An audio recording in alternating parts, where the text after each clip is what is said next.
Hello বন্ধুরা, তোমাদের সবাইকে শুভ নববর্ষের অনেক শুভেচ্ছা। আজ সকালে উঠে ঝটপট স্নান করে আমি রেডি হয়ে গেলাম, যাব মায়ের মন্দিরে পুজো দিতে। তাই আমি রুমে তালা মেরে আমি আস্তে আস্তে 3 তলা থেকে সিঁড়ি ভেঙে ভেঙে নিচে লেগে পড়লাম। আমি হাঁটতে হাঁটতে সোজা চলে আসলাম একটা সুন্দর ফুলের দোকানে। ওখানে অনেক ফুলের মালা আছে, খুব ভালো ভালো লাগছিল সব মালাগুলোই।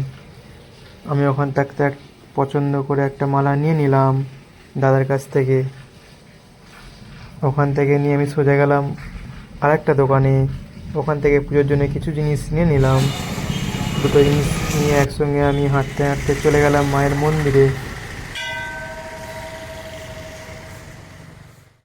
বাবুন ঠাকুরের হাতে সব দিয়ে দিলাম।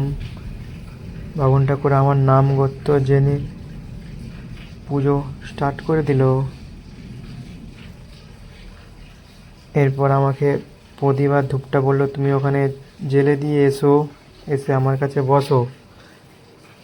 আমি আবার এসে বসে বললাম। ঠাকুরমশাই খুব সুন্দরভাবে পূজা করছিল। পূজার শেষে মায়ের চরণের ফুল আমার হাতে তুলে দিল। চন্দ্র খেয়ে গড় করে আমি মন্দির থেকে বেরিয়ে পড়লাম। বাড়ি ফেরার সময় আমি সোজা চলে আসলাম মিষ্টির দোকানে। আমি তো এসে অবাক, সকালেই মিষ্টি সব প্রায় শেষ, তাও ওখান থেকে কিছু মিষ্টি আমি নিয়ে নিলাম। তোমরা সবাই খুব খুব ভালো থাকবে। Bye bye, tata.